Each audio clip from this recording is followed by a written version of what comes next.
السلام عليكم يا شباب. الفيديو ده ممكن يكون مصدر الهام لاي حد في ثانويه عامه، محشور في ثانويه عامه زي ما كلنا كنا موجودين في ثانويه عامه قبل كده. بجد انا بكتب السكريبت ده مبسوطه جدا، وانا بصوره حاليا مبسوطه جدا، وان فعلا ليس الانسان الا ما سعى. واتمنى فعلا نشوف فيديو للنهايه، بس اعملوا اول لايك وسبسكرايب ويلا عشان ورانا حكايات كتيره. متحمسه وبجد نفسي تشوفوا الفيديو للنهايه. يلا بينا.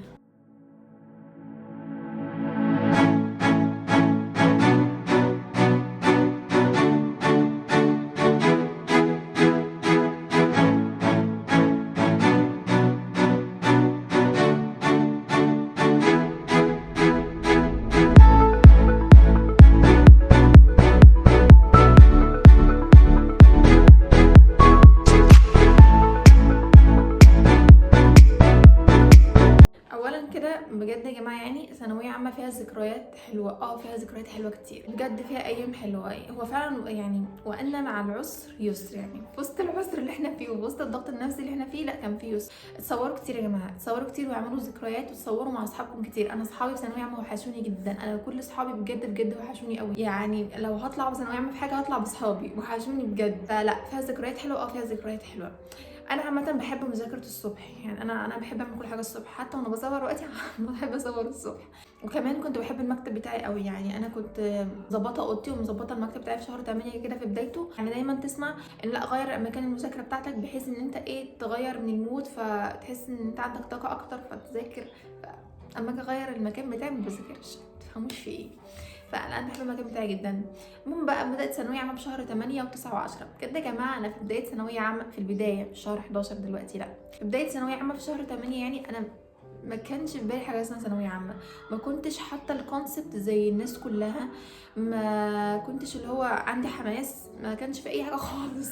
ما كانش فيه لا حماس ولا طاقه ولا اي حاجه. يعني كنت اشوف مثلا الناس بتجري على الدروس وبتجري على الحاجات، وانا قاعده كده مع نفسي معلش مش بالي حاجه خالص. يعني لولا صاحبتي نورهان، نورهان اللي هي المنظر بتاعتنا، يعني كلنا بنقول لها هي المنظر بتاعتنا، هي والله اللي دخلتني في جروبات الدروس وفهمتني المواعيد وعرفتني الدنيا. انا ما كنتش نازله دروس في شهر 8، يعني عدى بقى شهر 8 و9 و10 وانا بنفس الكونسبت ده، ان فعلا ثانويه عامه سنه عاديه خالص، لا مش محتاجه مجهود، عادي يا جماعه عادي خالص، ايه المشكله يعني. اي حد في شهر 11 دلوقتي وقت ما ننزل الفيديو، الكلام ده في الشهور اللي فاتت مش دلوقتي يا جماعه، تمام. عدد ال3 شهور اللي فاتوا دولت امتحانات الدروس كانت بتزعلني جدا، وعشان كده عماله اقول لكم ما تحطوش امتحانات الدروس انها مقياس بالنسبه لكم، لا عادي يعني، هي مش مقياس ولا اي حاجه، موضوع بسيط خالص ولا ليه لازمه اصلا. فيعني هي اهميتها ان انتوا تذاكروا بس كده.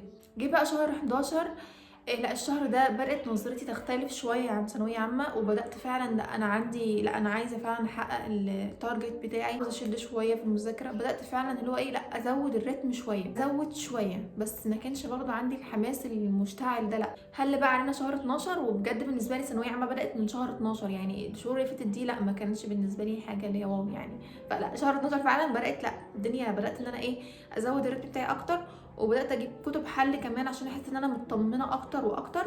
فشديت من شهر 12 شويه. بس يا جماعه بجد في حاجه كانت بتساعدني في شهر 11 وشهر 12، اللي هو انا ما كنتش براكم حاجه. يعني حتى في ال3 شهور الاولانيين اللي انا ما كنتش بادئه فيهم بحماس، ما كنتش براكم اي حاجه عليا. يعني مثلا اللي اخده اذاكره على طول، وانتوا يا جماعه بليز اللي تاخدوه تذاكروه. وانا عامله لكم فيديو ازاي نستغل شهر 11 ونلم التراكمات، بجد فيديو مهم جدا هسيبه لكم في الديسكربشن، لان انتوا لازم تخلصوا تراكمات في شهر 11. ان انا زي ما قلت من اول شهر 12 كده تحس ان ثانويه عامه بجد بدات الكم الجديد بيزيد، فتحس ان انت لا عايز تذاكر اكتر، عاوز تحل اكتر. نكمل بقى حكايتنا.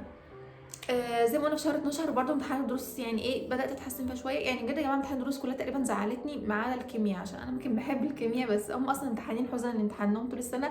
بس بجد يعني هي الماده الوحيده اللي انا ما زعلتش فيها بصراحه كنت مبسوطه بيها. يعني هل البرد علينا وجه الشتاء علينا والبرد بقى، وانا طبعا سألت في اول فيديو ان انا بحب مذاكره الصبح، ده لعبتي الا مذاكره الصبح ومذاكره الفجر دي. والله يا جماعه بجد بجد بجد انا كنت بصحى الفجر وقبل الفجر كمان في الشتاء اكتر من الصيف. يعني كنت ملتزمه في الشتاء اكتر من التزامي في الصيف. انتوا ما تفهموش ازاي بلبس الدولاب كله الدولاب كله بلبسه عادي جدا. المهم ان انا اتدفى يا جماعه، المهم ان انا ابقى متدفيه كده، بس مش قوي عشان لو اتدفيت قوي هتنام. غطوني. احنا بنعمل ايه دلوقتي واحنا بنغطيك اهو؟ غطوني وده عامل حاجه. طيب حاضر وده غطوني كمان. جبنا كل الغطاء. الحاجه غطوني والنبي. والنبي غطوني يا حاج. غطوني بس حاضر. وزي ما قلت قبل كده برضو فيديو، مش فاكره انهي فيديو بصراحه، بس ايه، اوعوا تسمعوا فيديو اول ما تصحوا الصبح. ليه؟ انا لو كنت بسمع فيديو اول ما صحيت كده الفجر هنام في 1 مينت وانا بقى متدفيه ومزاجي عنب بقى ولا وصاحيه الفجر، يعني الجو برد والسرير بيقول لي تعالي، اسمع فيديو بقى من غير اي رياكشن في 1 مينت طرت نمت خلاص. فما كنتش بسمع فيديو خالص الصبح يعني ابدا. اذاكر مثلا الحاجات اللي محتاجه مذاكره والحاجات اللي محتاجه حفظ، على فكره كنت بحاول احفظها وقت الفجر لانه مهم جدا. الفيزياء والكيمياء برضو ذاكروا، الحاجات اللي يعني تحس انها تقيله كده ذاكرها في وقت الفجر. متنساش يا جماعه التو دو ليست، يعني كنت بقى اي حد اصلا مبتدئ، يعني اي حد مبتدئ، يعني التو دو ليست دي هتفيده جدا جدا جدا ان هو يلتزم فعلا. وبلاش نجيب كل الكتب اللي ورانا نحطها نرزعها قدامنا كده على المكتب فنتقفل من الدنيا كلها، لا ما تعملوش كده. الكتب بس كتاب واحد بس اللي يكون موجود على المكتب بتاعك انت بتذاكر فيه. ممكن مثلا وانت جنبك كرسي انت كاتب التو دو ليست مثلا فيها ماده فيزياء كيمياء احياء، اليوم كله مليان كده فيزياء كيمياء احياء جيولوجيا مثلا، هجيب الكتب دي هحطها على الكرسي اللي جنبي، مش هحطها على المكتب، واجيب كتاب واحد بس اللي هبدا بيه اقوم حاطاه قدامي على المكتب اللي انا بذاكر عليه. فكتاب مهم يعني كتاب واحد بس اللي يكون قدامكم عشان ما تحسوش ان انتم مقفولين من الدنيا كلها، وخصوصا شهر 12 فتحس ان بقى. وبجد يا جماعه بجد مذاكره البرد دي والشتاء والله بعمل لكم فيديو عنها، يعني لو انتوا عايزين فعلا نعمل فيديو عن ازاي نذاكر في البرد والشتاء اكتبوا لي في الكومنت، هيبقى فيديو جامد قوي بجد. يعني حاجه معجزه حصلت ان انا كنت بذاكر في الشتاء اكتر من الصيف بجد والله. جه شهر 1 جه شهر 2 الكم بيزيد، الكم الجديد فعلا بيزيد، الحل بقى بيزيد. انا كنت اهم حاجه عندي ان انا احل كتير. النظام الجديد حل يا جماعه، ادبي علم رياضه علم علوم، النظام الجديد حل يا جماعه، حل يعني. خصوصا على فكره احس ان ادبي محتاجين يحلوا اكتر كمان يعني، وعلمي علوم برضو يعني مهم كلكم حلوا. الحل الجديد يا جماعه بجد، الحل في النظام الجديد يا جماعه بجد مهم جدا. فجه شهر 1 زي ما قلت، جه شهر 2 يعني موضوعات الدروس كترت وموضوعات المدرسين كترت وحواراتكم كترت، ويا ريت يا جماعه ما نخش في اي حوارات، يعني هتحس كده ان الحوارات بتكتر معاك، ما نخش في اي حوارات ولا نخش في اي كلام ولا ليه علاقه باي حد، نعيش بلا مبالاه يعني. خلينا في مستقبلنا وخلينا في هدفنا وبس، لا مبالاه، ماليش دعوه، مالكش في نفس الوقت ما تبينش قوي انت مالكش دعوه باي حاجه، فيقول لا ده مالوش دعوه باي حاجه، لا ده هو مش عارفه. عيشوا بلا مبالاه، عيشوا انت عباره عن بطاريه، البطاريه دي بالتدريج كده وانت ماشي بتفضى. احنا عايزين نحافظ على اقوى يعني او اكتر قدر من البطاريه بتاعتك دي في شهر 5 و6 و7 بقى والحاجات دي، يعني انت تقريبا امتحان في 6 يعني. عايزين نحافظ على البطاريه دي لحد اخر يوم في الامتحانات، فنحاول كده ايه ما ندخلش نفسنا في حوارات ولا في كلام ولا في اي حاجه، نركز في مذاكرتنا وفي هدفنا وبس. بدأنا في شهر 3 بدأنا نخلص المناهج، وتحسوا كده بقى اللي هو ايه الوساوس بتزيد. بجد يا جماعه والله العظيم انا حاسه بيكم لابعد حد، حاسه بجد بيكم لابعد حد، حاسه بالوساوس اللي بتجري في دماغكم من دلوقتي. لو بدل ما خلصتش طبعا ما عملتش، بصوا يا جماعه استعيذوا بالله من الشيطان الرجيم بصوت عالي، قولوا اعوذ بالله من الشيطان الرجيم واستعينوا بالله، قولي يعني يا رب عيني. وردوا دايما اي حد على فكره بيكتب لي والله يبعت لي بقول له دايما ردد يا حي يا قيوم برحمتك استغيث اصلح لي شأني كله ولا تكلني لنفسي طرفة عين. الدعاء ده مهم جدا، رددوه كتير كتير كتير كتير يعني.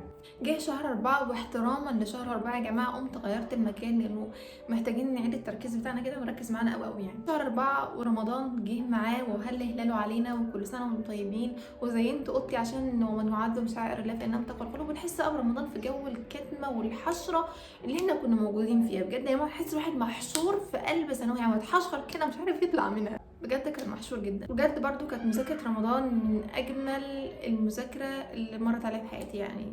في بدايه ثانويه عامه زي ما قلت انا ما كانش عندي حماس، ما كنتش بادئه من اول شهر 4 و5 و6 يعني كانوا من اكتر الشهور اللي يمكن ذاكرت فيها في حياتي كلها، خصوصا شهر 5 كان اكتر ما نيجي شهر 5. خلينا في شهر 4. فمن بقى رمضان جه وهل هلال علينا بجد يا جماعه. هقول لكم ازاي تذاكروا في رمضان، بجد مذاكره فعاله جدا ومذاكره كانت جميله وراحه نفسيه بقى والشياطين بقى مقيده، وكان واحد كان مرتاح، تحس ان هو مرتاح كده. في غلطه انا عملتها من نص شهر رمضان كده انا ندمت على الغلطه دي بجد ندمت، دفعت ثمنها غالي يعني. الغلطه دي انا فعلا دفعت ثمنها غالي ونفسيتي كانت زي الزفت شقلبت نومي من بعد نص رمضان كده. فده كان فعلا ايه، لا كان غلط كبير جدا، وانا كنت ماشيه مظبوط مش عارفه بقى ايه اللي خلاني اقلب واشقلب حياتي معاها. اخر رمضان جه العياط زاد، الاكتئاب زاد، كل حاجه وحشه زادت. بس احنا في العشر الاواخر من رمضان، فحبيت اهتم بالجانب الديني اقوى شويه، ونركن المذاكره شويه، مش نركنها قوي يعني، نذاكر برضو بس نهتم بالجانب الديني شويه. نهتم ان احنا في العشر الاواخر من رمضان، وفيهم ليله القدر، فكنا محتاجين نهتم بالجانب الديني فعلا. وبالفعل ربنا كرمني، وجينا بقى على ايام بقى العيد، او العيد جه. كل سنه وانتم طيبين.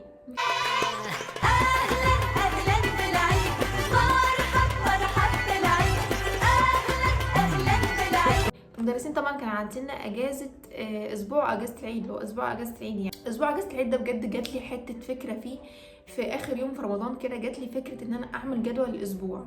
من اليوم ده اللي هو جاي شهر 5 بقى، ده اللي هو شهر 5، من لحظه شهر 5 بقى عملت فكره جدول الاسبوع ده. بجد يا جماعه من اجمد الفكر اللي جات لي، وفعلا نفذتها.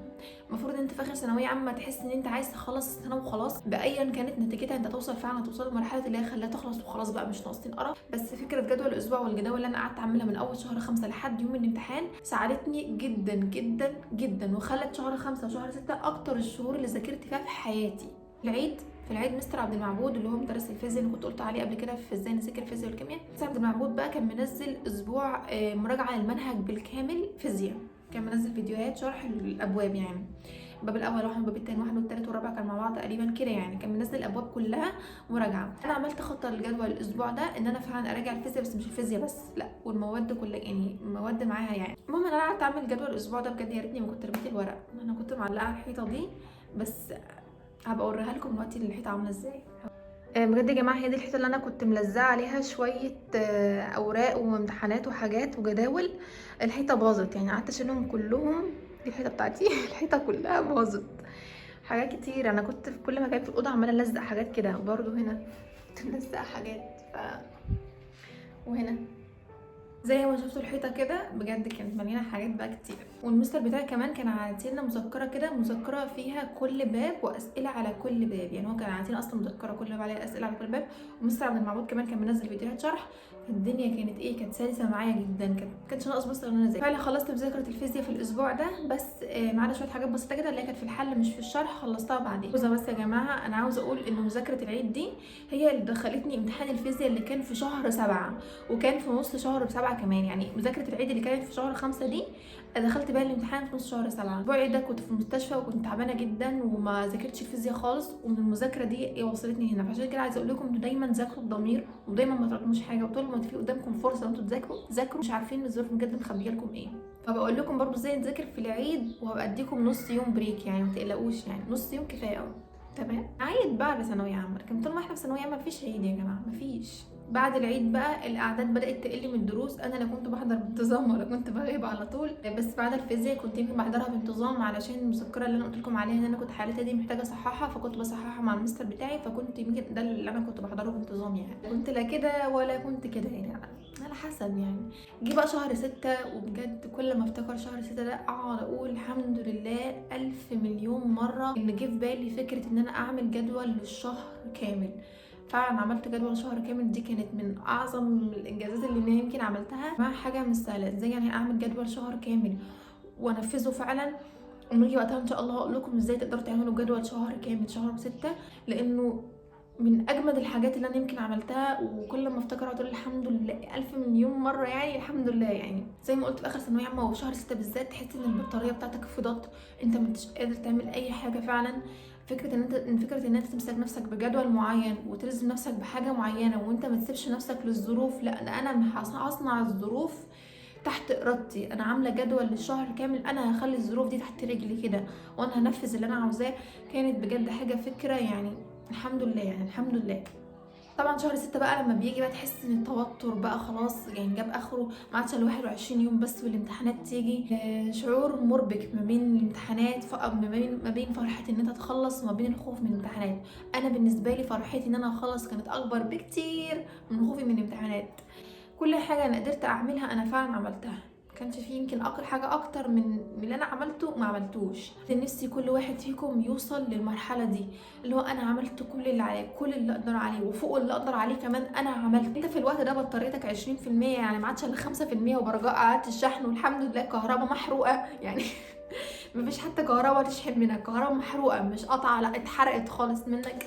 بدات في الامتحانات اللي هي مش هتضاف للمجموع، ويعني الحمد لله عدت على خيرة الله كده. بجد يا جماعه الاحصاء انا ما ذاكرتهاش غير 4 ساعات في يوم وساعتين في يوم، وكان منهج كامل الحمد لله زي الفل وعدت معايا يعني.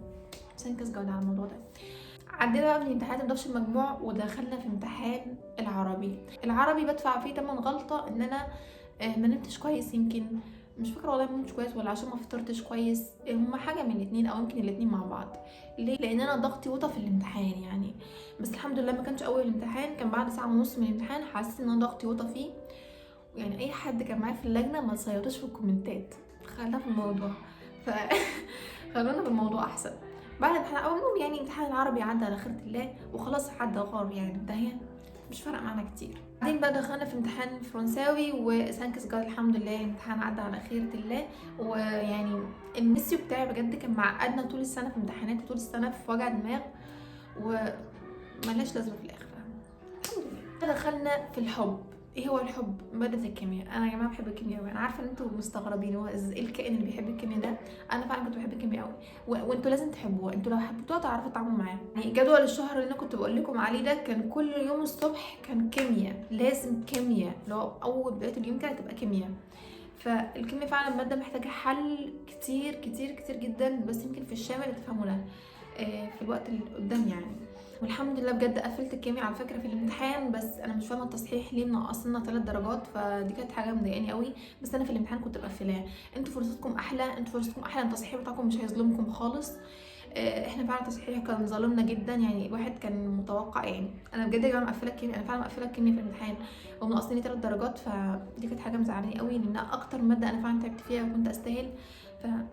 ومواد كتير يعني، كل المواد اصلا الدرجه دي بقى مش تمام، بس الحمد لله برضو لازلنا في القمه يعني. امتحان الانجليزي امتحان اللي كان مستر عاملين 3 ايام مراجعه. انا يا وانس انا كنت بحضر ايام المراجعات دي وكنت بحل يعني، كنت بحل. بس بعدها بقى جه العيد الكبير، عيد فرحة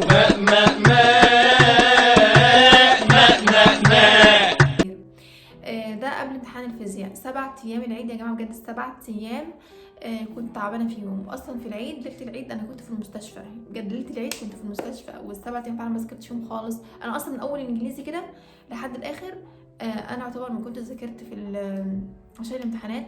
وانتم متخيلين ده الامتحان اللي انا بذاكر له 11 شهر، فكانت النفسيه زي الزفت بجد. النفسيه كانت صعبه جدا وحالتي كانت فعلا صعبه صعبه صعبه. بس الحمد لله الحمد لله ان اولي انا ذاكرت في شهر 6 كويس وفي شهر 5 كويس، قدروا ان هم فعلا يساعدوني قدام. عشان كده يا جماعه بجد اغتنموا الفرص، انتوا مش عارفين الزمن مخبي لكم ايه. فمهم جدا ان احنا فعلا ما نضيعش اي وقت بالنسبه لنا خالص، ما نضيعش حاجه. بعدين بس 7 ايام بتوع العيد دولت بيعدوا بقى ويوم بيوم، فانا عايزه استعيد قوتي وعايزه فعلا اكون كويسه عشان الامتحان جاي، امتحان الفيزياء. بس الحمد لله انا فعلا ما كنتش متوتره. انا فعلا مش عارفه ازاي يا جماعه انا ما كنتش متوتره في الامتحانات يعني بقدر كافي، في حين ان انا ما كنتش على اتم استعداد ولا اي حاجه يعني. بجد ما كنتش على اتم استعداد، كنت تعبانه. بس الحمد لله يعني استعينوا بس بالله وربنا يعني بيحل لكم كل حاجه، وربنا فعلا بيحل لنا كل حاجه. جه امتحان الفيزياء والحمد لله عدى على خير. والفيزياء يا جماعه بجد انا ما غلطتش غير غلطه واحده بس بعد ما رجعت. انا في الاول اصلا ما كنتش بحب اراجع، بس في الفيزياء انا ما غلطتش غير غلطه واحده بس في الفيزياء يعني. وبرده التصحيح زي الزفت، نقصني 4 درجات. جبت امتحان الجيولوجيا بجد من سنه ما كانش عنده طاقه خالص، ما كانش عنده طاقه، حل كده بالعافيه. عشان كده مهم انتوا تذاكروا يا جماعه في الشهر 6 ده كويس، بحيث ان شهر امتحانات لما يجي لكم تحرك كده بالعافيه. ستريس صعب وايام زفت ايام بجد زفت، حتى كل ما يفتكرها يحس ان دي حاجه تقيله كده على قلبه. فالحمد لله قدرنا فعلا نخش امتحان الجيولوجيا بكل فخر، وخصوصا مفاهيم الجيولوجيا كانت حلوه، فده كانت حاجه مسهله الدنيا علينا. فالجيولوجيا يعتبر قعدت احل فيها يعني. وكنت غيرت مكان المذاكره بتاعتي وكنت بحل في البلكونه يعني. انا كنت قعدت حليت في البلكونه جيولوجيا عشان احاول اللي هو ما اقعدش في الاوضه بتاعتي، كنت قفلت جدا من المذاكره والله. بعدين بقى جه امتحان الاحياء. 11 شهر ثانويه عامه ما عندهمش الا ساعات ويخلصوا. ثانويه عامه ما عندهاش الا ساعات وتخلص. فرحه ان احنا هنخلص ما كانتش يا جماعه ملهاش وصف. فرحه ان احنا فعلا خلاص خلصنا ما كانش ليها وصف بجد، ما كانش فعلا ليها وصف. دخلنا امتحان الاحياء ويا ريتنا ما دخلناه. المهم يعني عدنا امتحان الاحياء على خير ومش عايزين نتكلم في الموضوع ده كتير. وعدينا امتحان الاحياء يعني اسعد لحظه في حياه الانسان اما ورقه الاحياء كانت اتاخدت منه وسلمها انتوا مش كميه الزغاريت اللي كانت اصلا موجوده في المدرسه مش طبيعيه.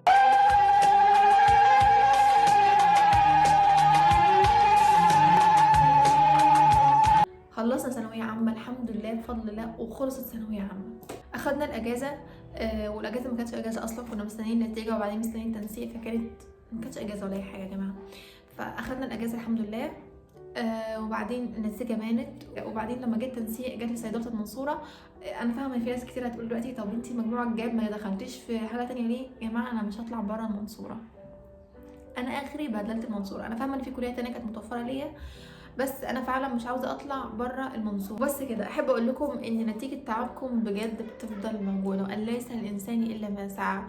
والجمال بجد الرحله، يعني جمال الرحله فعلا في طريقها مش في لحظه الوصول. بجد يا جماعه انا مبسوطه جدا وانا بكتب السكريبت ده، مبسوطه جدا وانا بصور، مبسوطه بجد وانا بتكلم معاكم. انا فعلا مبسوطه ان كل ده حصل وكل ده عدى، وبطمنكم وبقول لكم انها فعلا هتعدي بجد والله هتعدي. وان ليس للانسان الا ما سعى. ربنا هيحاسبنا على السعي اللي انت سعيته، ومش على النتيجه ومش على لحظه الوصول. ودايما وانتم بتذاكروا خلوا نيتكم طلب علم ونيتكم مذاكره، واهم حاجه تخلوا نيتكم جبر خواطر لاهلكم. انا بذاكر يا رب عشان اكبر بخاطر اهلي، فاكبر بخاطري وربنا يكبر بخاطركم ان شاء الله ويحقق لكم كل اللي انتم تتمنوه. انا استمتعت جدا معاكم، واللي وصل لاخر الفيديو ده بجد يكتب لي في الكومنت ان هو وصل لاخر الفيديو. انتوا بجد ناس جامده وناس كده يعني. وبس كده وصلنا لاخر الفيديو بتاعنا النهارده. اتمنى تكونوا استمتعتوا زي ما انا استمتعت جدا جدا جدا. ما تنسوش تعملوا لايك وسبسكرايب وفولو على الانستجرام وفولو على الفيسبوك وفولو على التيك توك. يا جماعه انا رحت على التيك توك فاعملوا فولو هناك. بجد مبسوطه جدا. باي باي.